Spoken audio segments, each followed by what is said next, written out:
क्या आपने कभी ऐसी शक्ति देखी है जिसे रोका नहीं जा सकता? क्या आपने कभी किसी योद्धा को देखा है जो उम्र के अंतिम पड़ाव पर भी सैकड़ों योद्धाओं को अकेले परास्त कर दे? आज हम आपको लेकर चल रहे हैं कुरुक्षेत्र की उस सुबह पर, जहां छठे दिन की शुरुआत होती है भीष्म पितामह के अद्वितीय पराक्रम के साथ।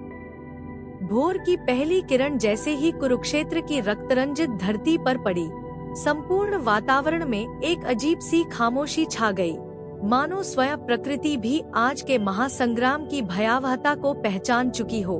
पक्षियों की चहचहाहट गायब थी, सूर्य का तेज जैसे मंद पड़ गया था और शंखों की ध्वनि भी भय के साए में कंपा रही थी।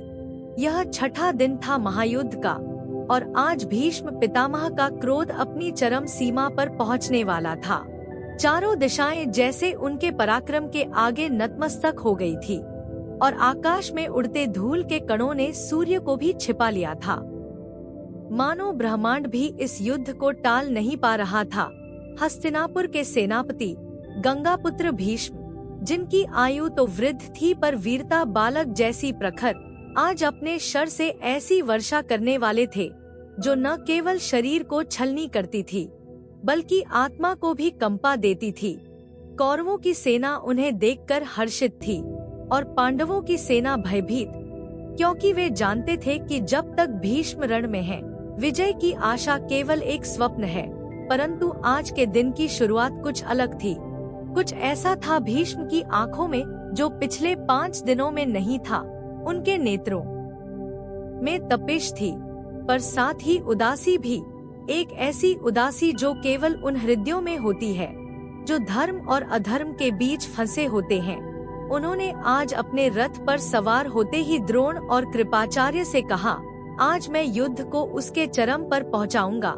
यदि देवता भी मेरे समक्ष आए तो उन्हें भी झुकना पड़ेगा। और यह वाक्य जैसे पूरे कुरुक्षेत्र में गूंज उठा।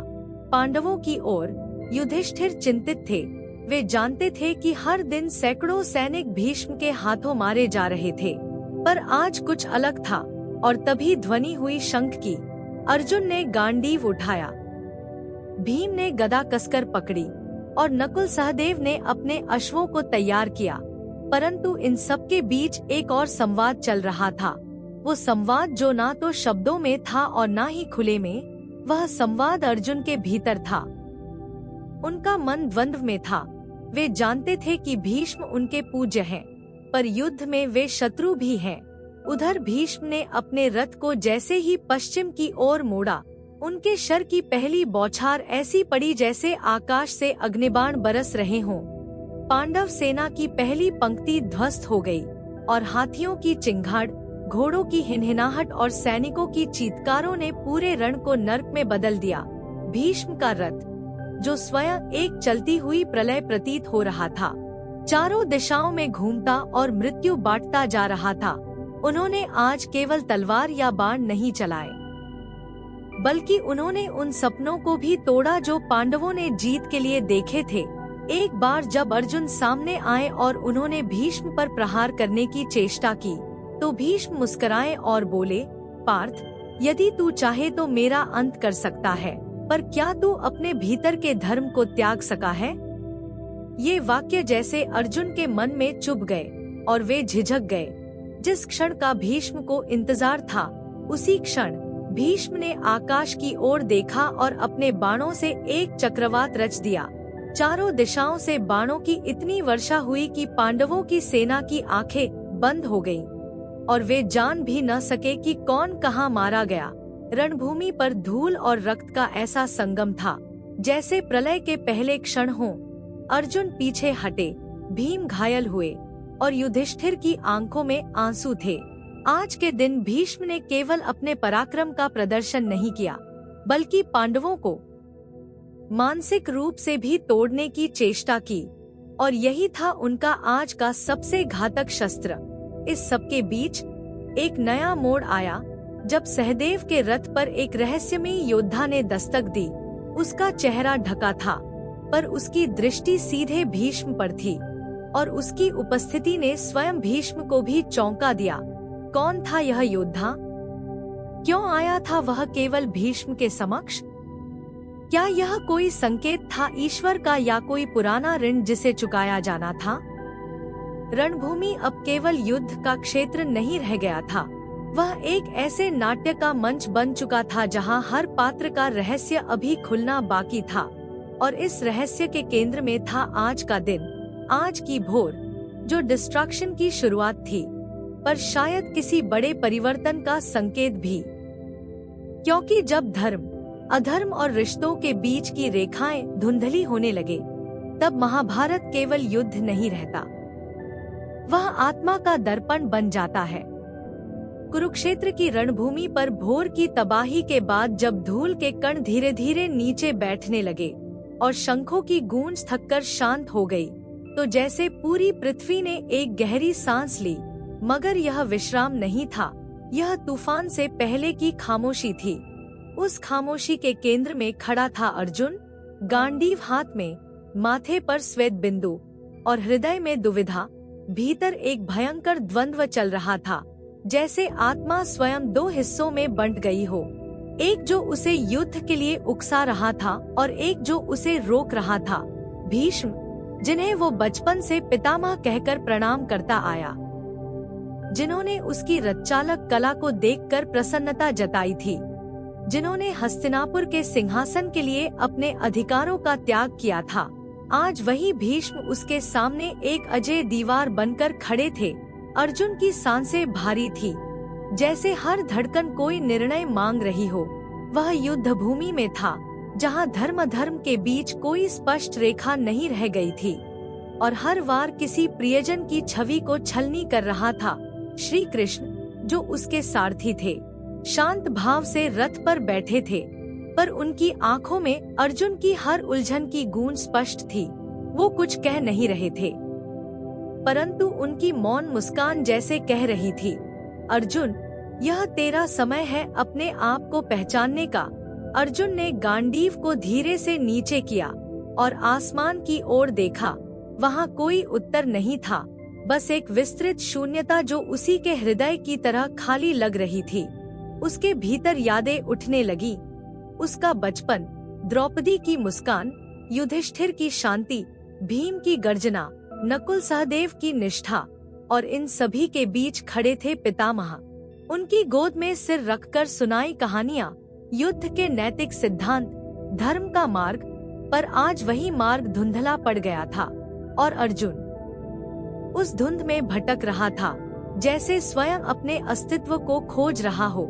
सामने रण में भीष्म के बाण फिर से गरज रहे थे, और हर शस्त्र जो वे चलाते थे, अर्जुन की आत्मा पर एक प्रश्न चिन्ह छोड़ जाता था। क्या मैं उस हाथ को काट सकता हूँ जिसने मुझे धनुर्विद्या सिखाई?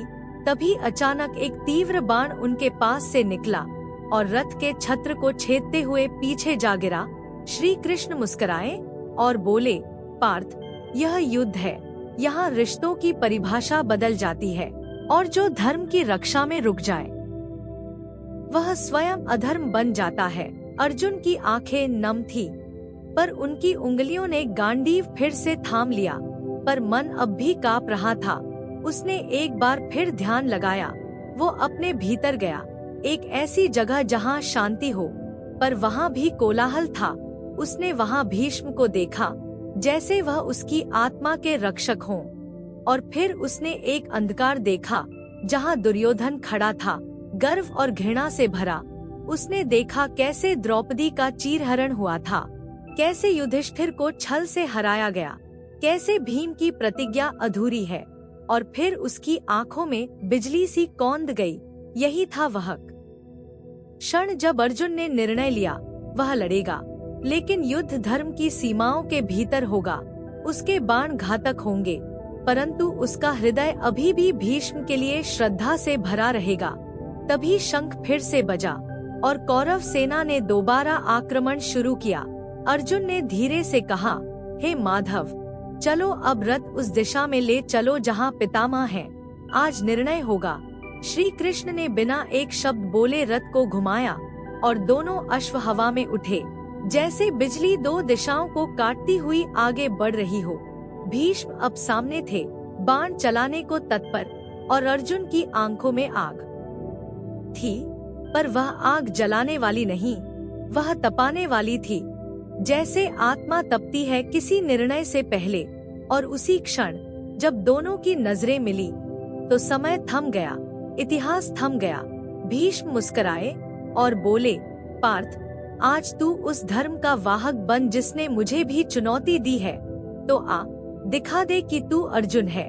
और जैसे ही यह वाक्य समाप्त हुआ, अर्जुन के हाथों से पहला बाण निकला। वह बाण नहीं था, वह निर्णय था, वह संकल्प था कि धर्म की रक्षा के लिए यदि रिश्तों को त्यागना पड़े तो वह भी स्वीकार्य है। और वही क्षण, वही बाण, वही दृष्टि, वह थी उस दुविधा का अंत जो एक योद्धा को मनुष्य बनाकर रोके हुए थी। अब अर्जुन न केवल योद्धा था, वह न्याय का साक्षात रूप बन चुका था।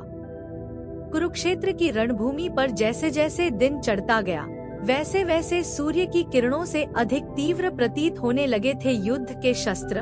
और इसी विकराल रण के मध्य खड़ा था पांडवों का गर्जन स्वरूप महाबली भीम, जिसके नेत्रों में आज कोई सामान्य आक्रोश नहीं था, बल्कि एक ऐसी ज्वाला धधक रही थी जिसमें प्रतिशोध, अपमान और अधर्म के विनाश की तीव्र ज्वलनशीलता थी।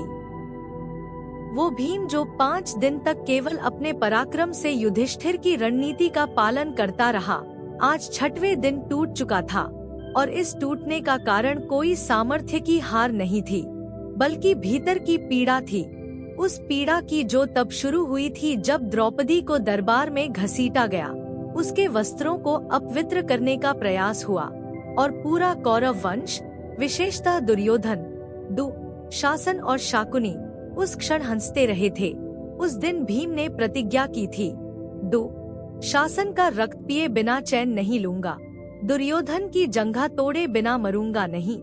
और आज उस प्रतिज्ञा की स्मृति हर श्वास के साथ उसके भीतर उबाल मार रही थी। परंतु आज की आग अलग थी, क्योंकि आज उस अपमान को बार बार चीरते हुए उसकी आंखों के सामने कौरव सेनापति भीष्म की वह अजय शक्ति थी, जो न केवल सामने आ रही पंक्तियों को मिटा रही थी बल्कि उसके आत्मसम्मान को भी चुनौती दे रही थी।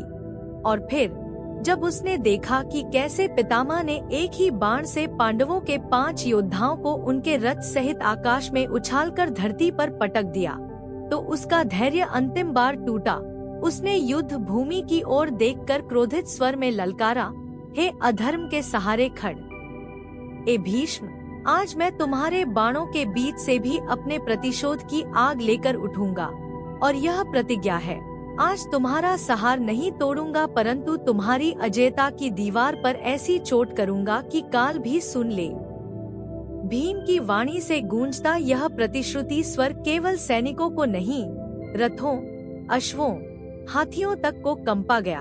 और जैसे यह वाणी उस दिन की नियति को पुनर्लिख रही थी, श्री कृष्ण दूर से यह सब देख रहे थे, और उन्होंने मंद स्मित के साथ कहा, अब रणभूमि में केवल बाण नहीं, प्रतिज्ञाएं भी चलने लगी हैं।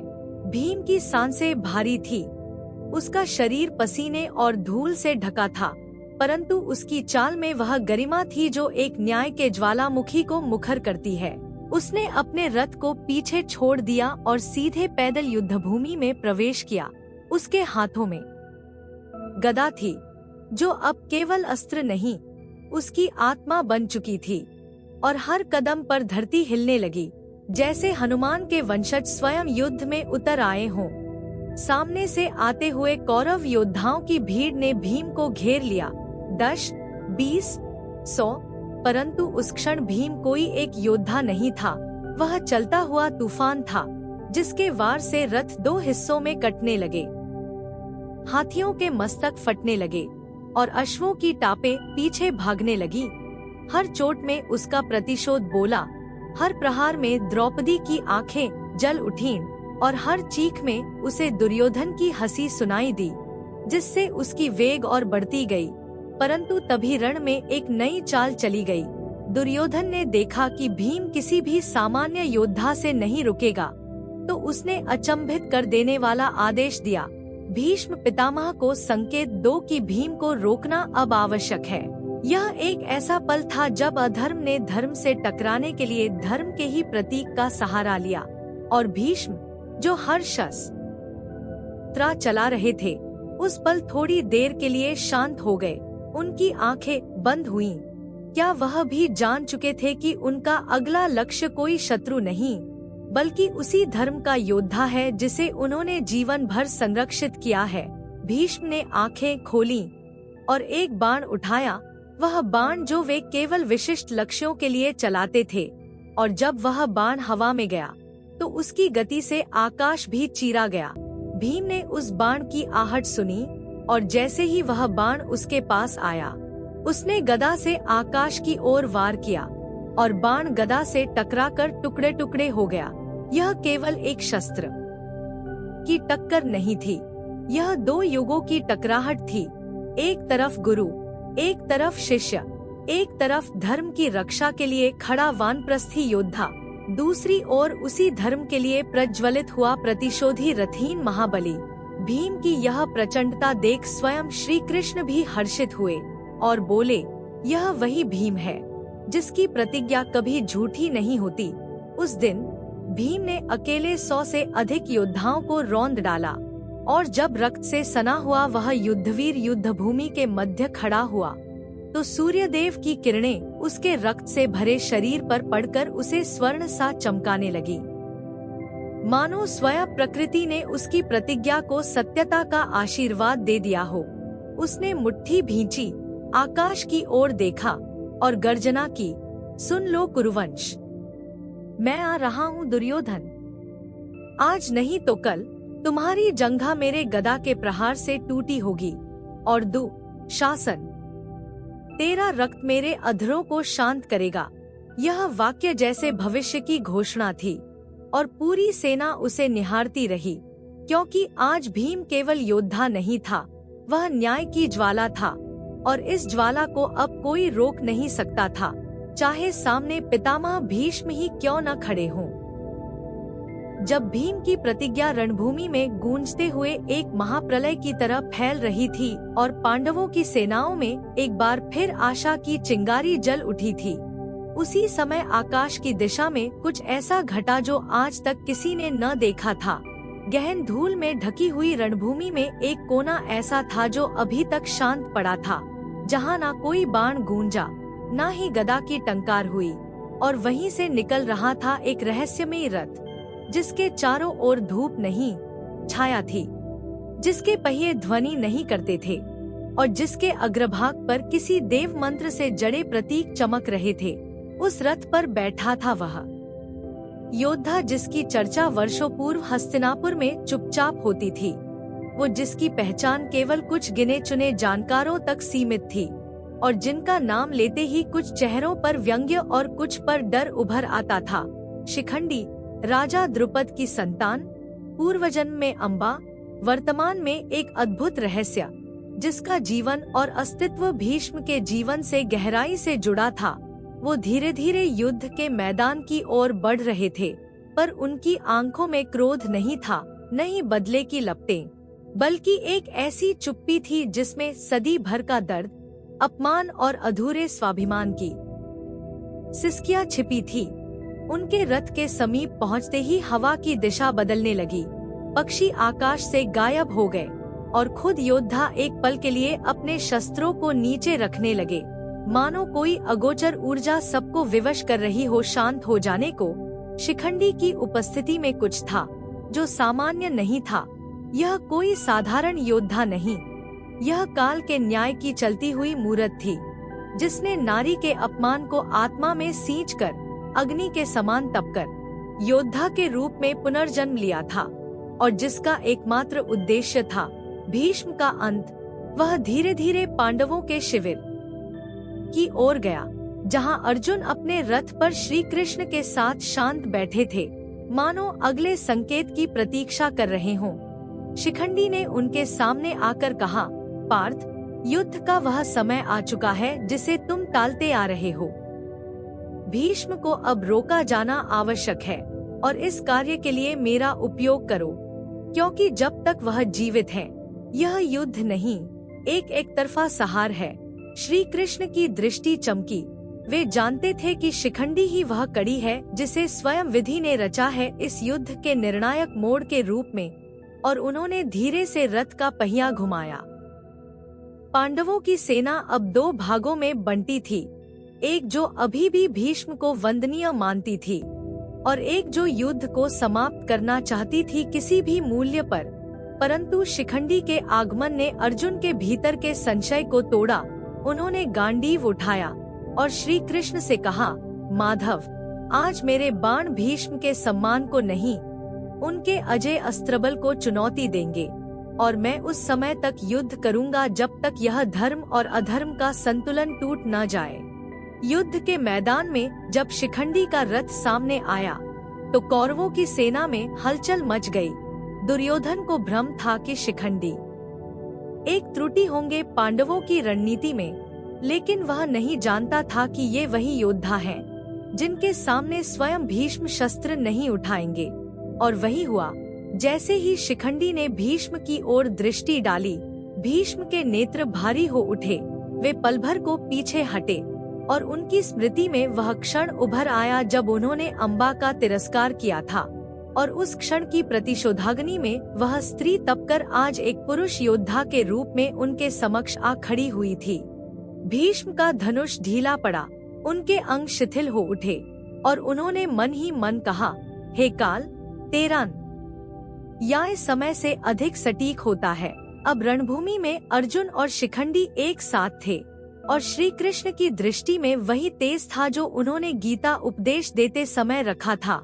शिखंडी ने पहला बाण छोड़ा, वह भीष्म को स्पर्श कर निकला और भीष्म ने प्रतिकार नहीं किया। अर्जुन ने एक के बाद एक अपने दिव्यास्त्र छोड़े, परंतु शिखंडी के पीछे रहकर, क्योंकि उन्हें पता था कि धर्म के न्याय के लिए ही सही, परंतु वे आज अपने पूज्यजन पर प्रहार कर रहे हैं। हर बाण जो अर्जुन छोड़ता वह उनके हृदय को भी चीरता, और भीष्म की आंखें हर चोट पर कुछ कहती, मानो हर वार के साथ कोई अधूरी कहानी समाप्त हो रही हो।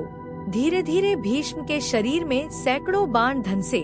वे धरती पर नहीं गिरे, बल्कि आकाश में ही ठहर गए, और फिर जैसे किसी दैवी संकेत पर वे धीरे से नीचे उतरने लगे। परंतु धरती ने उन्हें स्वीकार नहीं किया, क्योंकि यह एक साधारण योद्धा नहीं था, यह गंगापुत्र था, यह महाभारत का प्रतीक था। भीष्म, जो शरों की शैया पर सोने वाले थे, स्वयं की इच्छा से मरण स्वीकार करने वाले थे, और उसी क्षण पूरी पृथ्वी थरथरा उठी। शिखंडी का मस्तक झुका, अर्जुन की आंखों में अश्रु थे, और श्री कृष्ण ने अपने रथ से उतरकर प्रणाम किया। भीष्म की श्वासें चल रही थी, परंतु शरीर बाणों की शैया पर स्थिर था। शिखंडी ने धीरे से कहा, पितामह, आज धर्म ने न्याय किया है, और मैंने केवल उसका माध्यम बनकर अपने पूर्वजन्म के अपमान को शांत किया। भीष्म ने उन्हें देखा और धीमे स्वर में कहा, तू अम्बा नहीं रहा, तू न्याय बन चुका है। उस दिन रणभूमि में केवल एक योद्धा नहीं गिरा, एक युग समाप्त हुआ, और उसकी शुरुआत थी उस रहस्य के प्रवेश से जिसे सबने अनदेखा किया था, परंतु जिसने काल की गति को बदल दिया। शिखंडी। जब सूर्य अपने दिन के मध्य भाग में पहुंच चुका था और रणभूमि की तपती रेत स्वयं युद्ध की लपटों से तपकर जलने लगी थी, उसी समय वह दृश्य घटा जो इतिहास में कहीं पहले न हुआ था और शायद भविष्य में फिर कभी न होगा। पितामह भीष्म, जिनकी छवि अब तक शांत, संयमी और धर्मनिष्ठ रही थी, आज उनके भीतर वह ज्वाला धधक उठी जिसे संसार केवल काल की आग कहता है। शिखंडी और अर्जुन के बाणों से घायल शरीर में सैकड़ों शर गड़े हुए, उनका देह रक्त से भीगा हुआ, लेकिन चेहरा वैसा ही स्थिर, तेजस्वी और धैर्यवान जैसे हिमालय पर खड़ा कोई तपस्वी। उनका शरीर जर्जर हो रहा था, पर उनकी आत्मा उस चिंगारी से जल रही थी जिसे अपराध बोध और अपूर्णता कहते हैं, क्योंकि वह जानते थे कि उनका अंत निकट है, लेकिन अंत से पूर्व धर्म अधूरा है। शिखंडी के हाथों हारकर भीष्म को कोई पीड़ा नहीं थी, क्योंकि वह जानते थे कि यह न्याय था, एक स्त्री के साथ हुए अपमान का फल था। परंतु इस अपमान की शरण में पांडवों की विजय यदि अधर्म बन जाए तो धर्म की आत्मा भी अशांत हो जाती है। और यही अशांति थी जिसने भीष्म के भीतर एक नई आग प्रज्वलित की, एक ऐसी आग जिसे रोकने में न स्वयं श्री कृष्ण सक्षम थे, न समय, न संयोग। उन्होंने आकाश की ओर देखा और अपनी घायल भुजा से धनुष को उठाया। हर बाण के साथ उनके शरीर से रक्त टपक रहा था, लेकिन उनकी आंखों में अब संकल्प की ज्योति थी। भीष्म ने धीमे स्वर में कहा, हे देवगण, हे पूर्वजों, यह अंतिम आहुति है मेरी। देखो, मैं उस अधर्म को संतुलन में लाने के लिए अंतिम बार क्रोध रूप में जागता हूँ। और फिर जो हुआ वह केवल युद्ध नहीं, एक महातांडव था। भीष्म के शर अब केवल अस्त्र नहीं रहे, वे उस धर्म की पुकार बन गए जिसे युद्ध के नाम पर बार बार रौंदा गया था। उन्होंने अपनी शरशैया पर लेटे-लेटे दिव्यास्त्रों का संधान किया, और वह भी तब जब शरीर से रक्त बह रहा था, सांसें धीमी थी। उन्होंने एक अग्निबाण छोड़ा जो आकाश में जाकर सूर्य की किरणों को भी परावर्तित करने लगा, और फिर उससे निकली अग्निशिखा ने पांडवों की अग्रसेना में भय और भ्रम की लहर भर दी। भीम, अर्जुन, नकुल, सहदेव तक रुक गए, क्योंकि यह कोई साधारण अस्त्र नहीं था, यह धर्म की चेतावनी थी। यह एक पिता का अंतिम उपदेश था जो उसने अपने ही पुत्रों को दिया था, भले ही वे रक्त से न जुड़े हों। भीष्म ने दूसरे बाण से पांडवों के युद्धरथों के पहियों को चीर दिया, तीसरे बाण से सेना की भुजाओं को कुंठित किया, और चौथे से एक आंधी चला दी। पर यह सब होते हुए भी उन्होंने किसी के प्राण नहीं लिए, केवल चेताया, केवल दिखाया कि धर्म को अपूर्णता के साथ नहीं जिया जा सकता। उनका क्रोध न्याय के विरोध में नहीं था, बल्कि अधूरे सत्य की पीड़ा में जन्मा था। पांडवों की सेना का प्रत्येक योद्धा स्तब्ध था, और अर्जुन, जिनकी आंखों में पहले भीष्म के लिए प्रेम था, आज वहाँ भय और सम्मान एक साथ उमड़ आए। उन्होंने श्री कृष्ण से पूछा, माधव, क्या यह वही भीष्म है जिनकी शक्ति अब तक छुपी थी? और श्री कृष्ण ने गंभीर स्वर में उत्तर दिया, पार्थ, यह वही भीष्म है जो अब तक केवल सीमाएं निभाते रहे, धर्म की मर्यादा में बंधे रहे। पर आज जब मृत्यु सामने खड़ी है और धर्म खतरे में है, तो उनका आत्मस्वरूप जाग चुका है। यह वह रूप है जिसे त्रिलोक भी कांपते हैं देखने से, और सचमुच रणभूमि में हर योद्धा अपने अस्त्र नीचे रखने को मजबूर हो गया, क्योंकि भीष्म अब योद्धा नहीं, ब्रह्मतेज बन चुके थे। कौरवों की सेना भी स्तब्ध थी। दुर्योधन तक, जो विजय की मूर्खता में डूबा था, आज पहली बार डर गया था कि वह शक्ति, जिसे वह अपना कवच समझता था, वह स्वयं न्याय का निर्णायक बन गई है। भीष्म ने रणभूमि में अपना अंतिम बाण चलाया, एक ऐसा दिव्यास्त्र जो आकाश को चीरता हुआ पूर्व की दिशा में गया, और वहां उसने एक आकाशीय भित्ति बनाई, एक अदृश्य दीवार जो युद्ध को अस्थायी रूप से रोकने का आदेश देती थी। यह केवल एक बाण नहीं था, यह धर्म का विराम था। भीष्म की आत्मा की पुकार थी जो कह रही थी, रुको, विचार करो, क्या यह युद्ध अब भी धर्म का प्रतिनिधित्व करता है? और वही क्षण, वही दिव्यास्त्र, वही आकाश की कंपी। सबने देखा, सबने महसूस किया कि भीष्म का क्रोध केवल विनाश के लिए नहीं, चेतावनी के लिए था। उनकी आंखें बंद हो गईं, और उन्होंने गहरी सांस ली, मानो वह क्रोध जो सदी भर दबा था, अब शांत हो गया हो। रणभूमि पर पुनः नीरवता छा गई, पक्षी लौट आए, सूर्य की किरणें फिर से पृथ्वी को छूने लगी, और शिखंडी जो दूर खड़े थे, उन्होंने भी सिर झुका लिया, क्योंकि आज उन्होंने जिस भीष्म को परास्त किया था, वही भीष्म अपने अंतिम चेतावनी से युद्ध को पुनः विचार की दिशा में मोड़ चुके थे। और श्री कृष्ण ने अंत में कहा, भीष्म का क्रोध ब्रह्मा का न्याय है, यह कोई मृत्यु नहीं, यह धर्म का पुनः जागरण है।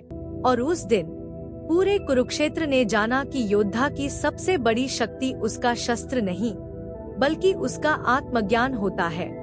और भीष्म वह आत्मज्ञान बनकर शरशैया पर लेट गए। इस प्रतीक्षा में कि उत्तरायण आए और उनके साथ उनकी आत्मा मुक्त हो। जब सूर्य अस्ताचल की ओर बढ़ रहा था और रणभूमि की रक्तिम रेखाएं धीरे धीरे सोने की छाया में विलीन हो रही थी, तब संपूर्ण कुरुक्षेत्र के वातावरण में एक विचित्र सी खामोशी भर गई, जैसे पृथ्वी स्वयं ठहर गई हो, समय की गति कुछ क्षण के लिए स्थिर हो गई हो और आकाश गवाह बन गया हो उस अंतिम टकराहट का, जो केवल बाणों की नहीं थी बल्कि आत्मा और विवेक की थी, धर्म और युद्ध की। पितामह भीष्म अब शरशय्या पर पड़े थे। उनका शरीर घायल था, लेकिन उनकी दृष्टि अब भी उतनी ही तीव्र थी जितनी किसी दिव्य दृष्टा की होती है। उन्होंने जब आकाश की ओर देखा तो उनकी आंखों में न पीड़ा थी न पश्चाताप, बस एक गहराई थी जो ब्रह्मा से सीधे संवाद कर रही थी। इधर पांडवों का शिविर मौन था और युधिष्ठिर, जो धर्मराज कहलाते थे, उनके भीतर भीषण तूफान चल रहा था। वो युद्ध जीतना चाहते थे, पर किस मूल्य पर? भीष्म की शरशय्या पर गिरना क्या धर्म की विजय थी या उसके अंतिम स्तंभ की विदाई? अर्जुन अब भी मौन थे। उनके हाथों ने एक अपराजय योद्धा को भूमि पर ला दिया था, लेकिन आत्मा में शांति नहीं थी। और तभी श्री कृष्ण धीरे धीरे रथ से उतरे और एकांत में चलते हुए युधिष्ठिर के पास पहुँचे। उनकी मुस्कान स्थिर थी, पर आंखें गंभीर थी। धर्मराज, उन्होंने कहा, क्या तुमने कभी सोचा है कि यह युद्ध क्यों हुआ? क्या यह केवल सिंहासन के लिए था, या यह आत्मा के अधूरे प्रश्नों का उत्तर है? युधिष्ठिर ने नजरें झुकाईं और धीरे से कहा, माधव, युद्ध में हम जितने निकट विजय के आते हैं, उतने ही दूर हो जाते हैं सत्य से। तभी पृष्ठभूमि में दो शासन की चीख सुनाई दी, जो एक और पांडव योद्धा के हाथों घायल हुआ था और उसका रक्त रेत पर फैल रहा था। युधिष्ठिर की आत्मा सिहर उठी और उन्होंने पूछा, क्या यही धर्म है? श्री कृष्ण ने उत्तर नहीं दिया, बस दूर देखते रहे। और वहीं शिखंडी शांत खड़े थे, जैसे वह कोई उपसंहार देख रहे हों। उनके चेहरे पर कोई विजय नहीं थी, केवल संतोष की छाया थी। तभी दूर से एक ब्राह्मण आकर पांडवों को सूचना देता है कि भीष्म ने अपने अंतिम वचन कहने को बुलाया है। संपूर्ण पांडव दल श्री कृष्ण सहित उनके पास पहुंचते हैं और वह दृश्य महाभारत का सबसे बड़ा भावनात्मक संगम बन जाता है, जहां एक पिता के समान योद्धा, जिनके बाणों ने अब तक मृत्यु बांटी थी, आज ज्ञान का अमृत दे रहे थे। भीष्म ने उन्हें देखा और कहा, पुत्रों, यह युद्ध धर्म के नाम पर हुआ, लेकिन जो अंत हुआ वह अधर्म और धर्म के बीच की वह महीन रेखा है जहां विवेक और न्याय टकराते हैं। युद्ध में कोई नहीं जीतता, केवल शेष रह जाते हैं वे जो अपने भीतर वर्षों तक युद्ध को ढोते हैं। उन्होंने अर्जुन को देखा और बोले, तुमने जो किया वह समय की आवश्यकता थी, पर जो करोगे वह समय की धरोहर होगी। उन्होंने युधिष्ठिर से कहा, धर्म सिर्फ शास्त्रों से नहीं चलता, वह मन की गहराई में है। जब शस्त्र शांत हो और अंतःकरण बोलता है, तभी सत्य जन्म लेता है। और फिर उन्होंने आकाश की ओर देखकर कहा, अब मुझे उत्तरायण की प्रतीक्षा है। उस क्षण जैसे ब्रह्मांड स्वयं उनके वचन सुनने थम गया हो। हवा रुकी, पक्षियों की उड़ान थम गई और हर योद्धा जो बचा था उसने अपने शस्त्र नीचे रख दिए। यह केवल एक योद्धा का अंत नहीं था, यह एक युग की समाप्ति थी, जहां भीष्म के साथ मर्यादा गई, संकल्प गया और युद्ध की गरिमा भी किसी अंतर्निहित ग्लानि में विलीन हो गई। श्री कृष्ण ने देखा कि यह क्षण वह है जब धर्म और युद्ध का अंतिम संवाद लिखा गया। धर्म जो भीष्म के शब्दों में था और युद्ध जो युधिष्ठिर की आंखों में तैर रहा था। कौरवों की सेना अब भी लड़ रही थी, पर उनके सेनापति जा चुके थे और यह संकेत था कि जो लड़ाई अब आगे होगी वह केवल राजनीति की नहीं, आत्मा की होगी। श्री कृष्ण ने अंतिम बार भीष्म को प्रणाम किया और बोले, आपका वचन ही अब महाभारत की आत्मा बनेगा। उस दिन पूरे कुरुक्षेत्र ने देखा कि युद्ध केवल रक्तपात नहीं होता, वह आत्मा की परीक्षा होती है, और धर्म केवल विजेता की ढाल नहीं होता, वह हर हार में छुपी उस सच्चाई का नाम होता है जो समय के साथ अमर हो जाती है। जैसे ही सूर्य अस्त हुआ, आकाश में एक विचित्र शांति फैल गई। भीष्म शरशय्या पर शांत थे, पर उनकी आत्मा गूंज रही थी हर योद्धा के भीतर, हर पाठक के भीतर, और हर उस व्यक्ति के भीतर जो कभी यह सोचता है कि धर्म और युद्ध के बीच कौन जीता। उत्तर वही है जो दोनों के बीच खड़ा होकर विवेक से निर्णय लेता है। वही सच्चा योद्धा है। और इस प्रकार शरशय्या पर लेटे हुए भीष्म केवल एक पराजित योद्धा नहीं थे, वो थे धर्म का जीवंत स्तंभ, जो अंतिम श्वास तक मर्यादा, विवेक और सच्चाई की लौ जलाते रहे। छठा दिन केवल रक्त की वर्षा नहीं लाया था, वह लाया था वो टकराव, जहां युद्ध की ज्वाला में धर्म ने अपने असली रूप को पहचाना। भीष्म का क्रोध, शिखंडी का प्रतिशोध, अर्जुन की दुविधा, भीम की प्रतिज्ञा और श्री कृष्ण की मौन योजना, इन सब ने मिलकर एक ऐसा दिन रचा जिसे इतिहास नहीं, स्वयं काल भी आदर से स्मरण करता है। पर युद्ध अभी समाप्त नहीं हुआ। कौरवों के अहंकार ने अभी घुटने नहीं टेके। द्रौपदी के आंसुओं की कीमत अभी चुकानी बाकी है, और धर्मराज युधिष्ठिर के मन में उठते सवालों की यात्रा अभी अधूरी है। तो साथ बने रहिए, क्योंकि अगला दिन लाएगा एक और चक्रव्यूह, एक और चरित्र का उभार, और एक और धर्म संकट, जिसमें निर्णय केवल अस्त्रों से नहीं, आत्मा से होगा। हम मिलेंगे महाभारत अनवेल के अगले अध्याय में। जय श्री कृष्ण। आपसे फिर होगी भेंट एक नई दृष्टि के साथ, एक नए दिन के युद्ध में।